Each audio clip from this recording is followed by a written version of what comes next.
Hey guys, it's Coder Kai. Welcome back. Today's tutorial, I'm going to cover Git, GitHub, and how to use it with Visual Studio source code.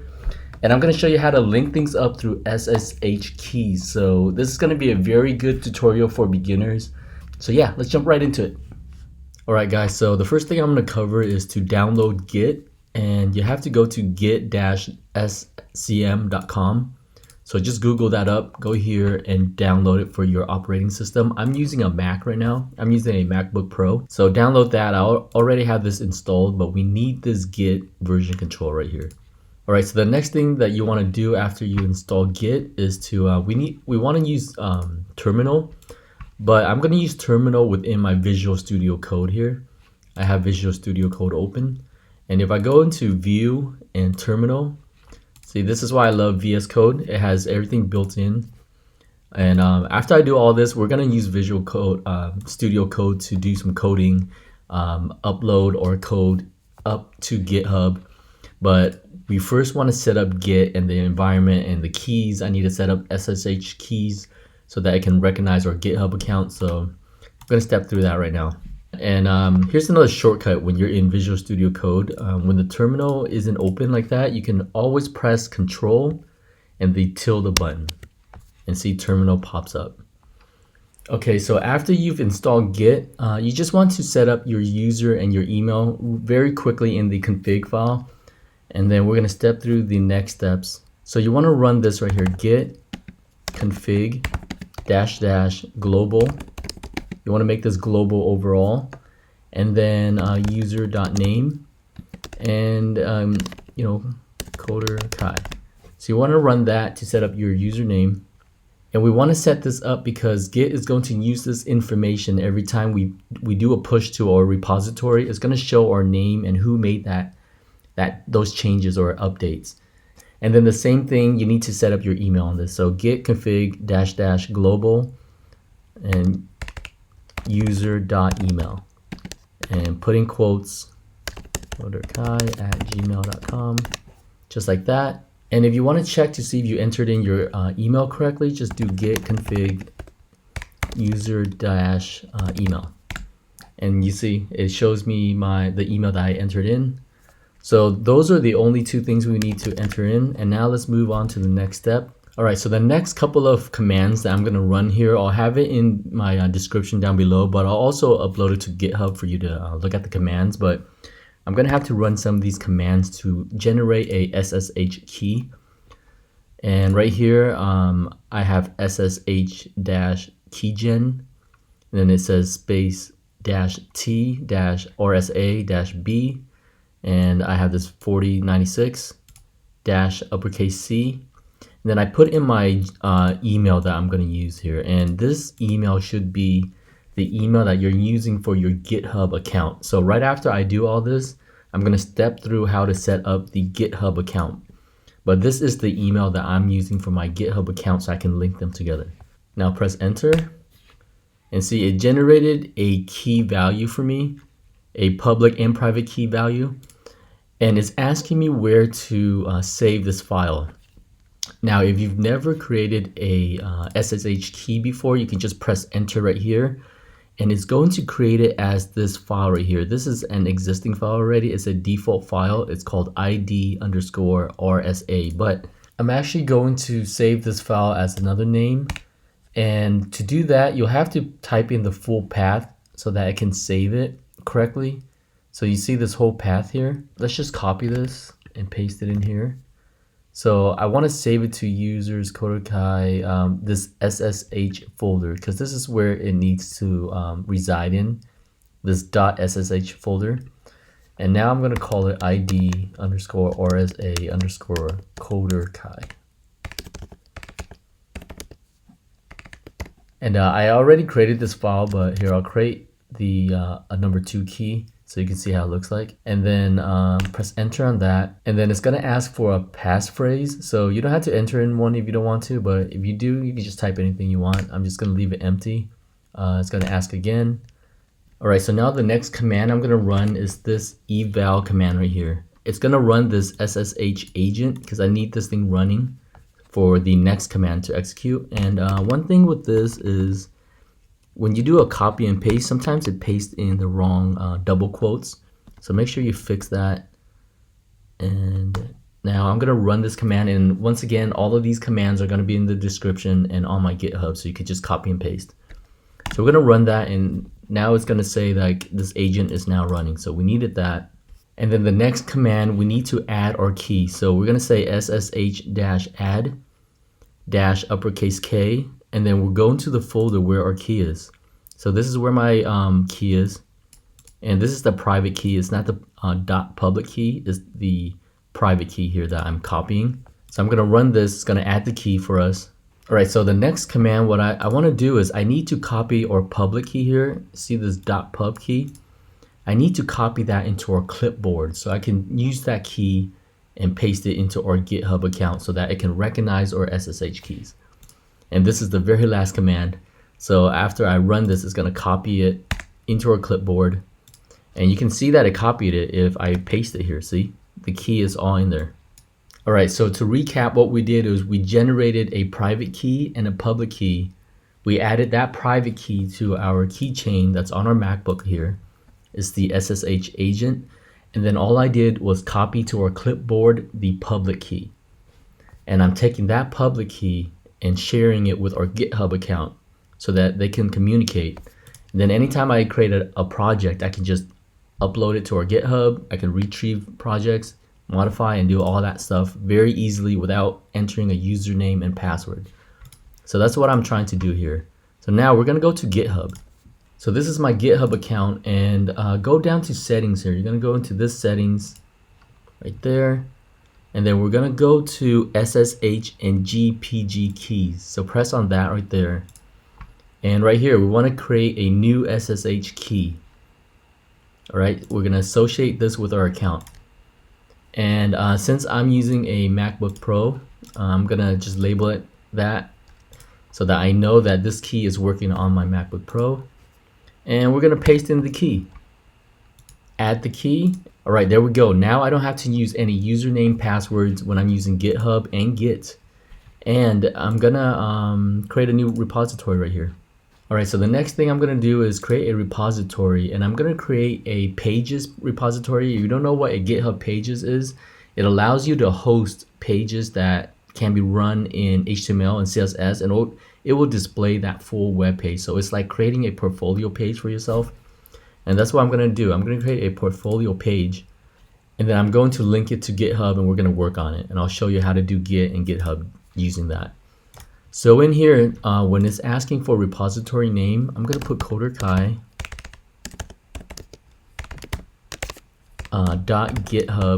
.github.io. Now, when you're creating a pages GitHub page, you have to call it by the name of your GitHub channel here, your page name. So whatever your GitHub name you put right there. And then the rest, it has to say .github.io in order for the pages to work. So do that. I'm gonna put coder_kai GitHub.io, and this will say personal portfolio page. And then I'm gonna have it initialize for me a README file, and let's create this. After it creates that, what you want to do is go to this clone or download and click on it, and you see now it says clone with SSH, and I'm gonna copy that part right here. You just click this and it copies it to your clipboard. If you can switch back to the HTTPS, but this HTTPS part, you have to log in using a username and password. And I'm showing you a much easier way to do projects and link them together using SSH, because I will never have to enter in username, password. I don't have to do the configurations for that. I just have to copy this, and it's always gonna link up and upload it to my GitHub for me very easily, very secure too, using SSH. So I copy that link. Now let's go back to our GitHub. Inside GitHub, I'm going to hold down Command-Shift-P to open up the palette. And if you don't want to do commands, just go to View and Command Palette. It's the same thing. And what I'm looking for is right here, Git clone. If you don't have it, just type Git, and you'll see we'll have a lot of different things. And you want this clone one. Click that, paste it in. Here is the new Git repository that I just created, and press return on it. Now I'm going to save it into my projects folder. This is my main folder, Kodakai folder, where I have all my projects. You see I have my Python projects. This is my other repository that I have. Now I'm just going to select this location. It's going to clone it. And then after it clones, you see right here, it just asks if you want to open it up. So we're going to open it up. And here it is. Here is the repository that I just cloned with the README file. See how it says, oh, I called it person. All right. So let's fix this now. Since I called it person, we wanted to say personal portfolio, right? Site. Let's say I made changes like that. I'll save it. Now if you go down here, see, it has, this is the Git control that works with GitHub. Now any changes that I make, since I cloned it, it's using Git right now as my source control. And it sees that I modified this file, and it puts an M right here, M for modified. And it's telling me, hey, these are the changes that you made. So here are my files again, right up here. And it's telling me it's modified. So when I'm done creating pages here, I'll create a index page, right? And I'll put it into HTML. This is why I love VS Code too. I can just type HTML and it just gives me very good shortcuts to just pre-fill the pages. So I'll just call this portfolio or portfolio site, right? And we'll just do a h1 tag portfolio. Very simple right now. And all right, so I saved that file. These two files are now modified. I go back to this GitHub thing right here, right? And it's showing me, here you go. You have a modified file right here, and you have a untracked file. So I want to add this to my GitHub right now. So I'm going to press plus on that. Whoops. And then I'll add the index as well. Now these two files are staged right now. So what do we know about Git? Git, you always have to stage your files, and then you commit them, and then you upload them. So after I stage this, I have to enter in a comment because I have to commit it. So I'll just put in here like first upload. And when I press this checkbox here, it's going to commit these both of these files that I just staged. See that? Now they are committed. And then let's say I'm not ready to upload to GitHub yet. I'm still working in this. Let's say I just want to add some more stuff. 1, 2, 3, stuff like that. I save it, and then you'll see back right out here again, it's asking me, hey, you made some more changes. I have to stage it again, and I have to commit it again. Added more text. Then I commit that.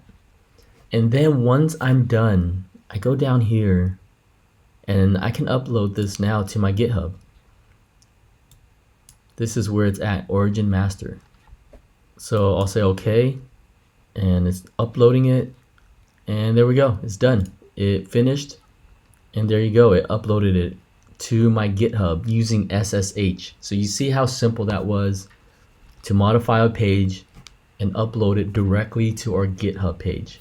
And like I said, you can access this GitHub IO here. If I go open up a new browser, see if I paste in this exact URL, there you go. It can run this page. It's running the HTML page for me.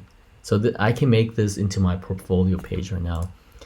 So when I first started with Git and GitHub, I was very confused on, like I thought Git was the same thing as GitHub, and a lot of people make this mistake. So I wanted to clear that up for all of the beginners, because I know I was kind of confused with this when I first started out. And so I'll clear it up right now. Git is just a source control that works on your system, your PC or your Mac. And then GitHub is where you host repository.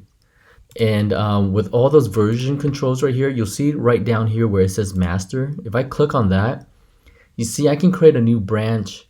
I can branch off of this master. And then with the new branch, I can edit files, and it won't affect the master. It will be on my branch file.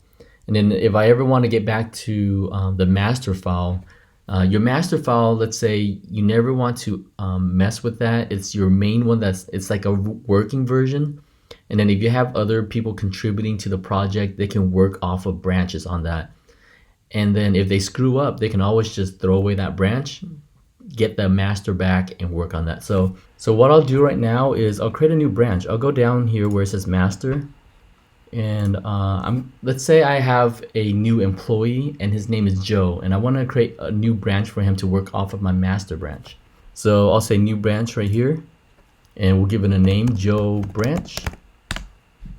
Now this branch, let's say he goes into index here and he makes some edits, he puts Joe portfolio, right? Saves that. So since I created a branch using Visual Studio Code here using Git, it's only on this machine. I need an origin for it. I'm in the Joe branch right now. Now that I created changes here, let's say I go back to master here, you'll see when I switch back to master and I go to index here, you see the changes that where I put Joe in is not there because this is the master now. So I'll go back to Joe, I'll go to the Joe branch. So now that we created this Joe branch, it doesn't know where to push it to, you know. If I click on this cloud down here, it's asking me where do you want to put this into what GitHub. So here's the origin. I want to put it to our same site right here. So now if I go back to my GitHub here and I refresh, here's Joe branch with the updates that I did. So let's click into here and see right here. Here are the changes I made for this branch. So you see how powerful this is by using Git and GitHub. Git to make changes on our local machine here, and when we're ready, we can push this to wherever we want. I can go back to working on the master, or I can work on the Joe branch here. So in the end, let's say that I have this separate project that Joe is working on, and he wants to merge it with my master file, so we can. And I've done all the testing, and I see that everything is working. I can do a pull request on it, and then we can merge this into my master. So right here, I'll click on this compare and pull request, put some comments here, approved, create pull request, and now I can merge this pull request. Confirm the merge, and I go to index here. You see, it merged it because I approved it, and now the master is a working full version with the Joe branch merged to it. And Joe can keep on working on his branch to do other changes, and we can just keep merging that if I want. And other people can contribute, create another branch, and contribute using the master file. Alright guys, finally I'm going to end this by showing you how to do some Git commands, because I think it's very important to understand Git, the command and how it works, because I know that VS Code makes it very simple to just click, add changes, commit it, upload it, and do all that. But once you get used to these commands, it's going to be a breeze and you're going to learn things a lot better. So let me just give you a couple of commands to run on Git. So down in my terminal here, you'll see that I am in my project folder, and I have a modified HTML file right here. I added some changes in here. I added bootstrap and a couple of things, a little navigation, and just change things up. So I modified that. And so we're going to run this command right here called git status. And these are just a couple of the commands that I feel like are the most important commands that you should know. But there are many Git commands. So when I run git status here, it shows me the same thing, modified. See, that file has been modified. Let's say I go back in here and I modify this, put another number here, and I save that. Now if I do a git status again, you see, it shows me everything that's been modified. So that's pretty important to know. And then let's say if I don't want to interactively click on these to add, commit, and push up to my master file, I can do all that in command. So I'll show you right now. I'm going to do a git add period. Git add period will add everything that's been, it's going to stage everything that's been modified. So if I do that right now, and then if I do a git status, you see it's green and it's saying it's modified, but you staged it. So remember, we have to stage it and then we got to commit it. So we're going to say git commit -m because we want to leave a comment. We have to leave a comment every time we commit something. So I'll just say this is the working version. So you'll notice right here, see, it committed it. It's gone from our Git thing right here. So that's all VS Code is really doing. It's just running these commands for you to make it really simple when you're clicking on it. Oh, and maybe I should show you this first right here. I'll say git remote -v. And when you do this, it's showing you your remote, where it's linked to right now. When I push this, it's going here, which is my master file. So now I'm going to run the final command git push origin master. So this is going to push all of our changes to GitHub onto our master branch. Let's just refresh this page. And you'll see right here, it updated index, and here's all of the new code that I added in. Now there's a lot more more command line codes to this Git that I didn't cover, but those are like the basics. And once again, you know, it's very important to learn it, the commands, because you'll understand it a lot more. You'll understand how Git works, how it does things. And I'll add all of the codes and everything into my GitHub account. I'll have a page called Git or GitHub tutorials. And I'll show you all of the commands, including the SSH commands and everything that I covered in this tutorial. So that's going to be it for this one. I hope I didn't have this going on for too long, but thanks again for some of you guys that subscribed before when I was doing Python tutorials. And sorry about that, I took a little bit of break. I had some technical issues, but I have things up and running now. And what I think I'm gonna do is I'm gonna start getting into Bootstrap. I'll show you how to do some of that. I'm gonna show a lot of new stuff that I think programmers should learn today, which is like Bootstrap, HTML5, CSS3. I'll cover Node, and I'll do React, Express. A couple of those are very exciting. They're very new stuff that everyone's getting into right now. And then I'll also get back into Python as I go along. So I hope you guys like this video, and I hope you hit that subscribe and like button so that I can get my subscriber counts up. And I'll see you guys next time. Thanks a lot.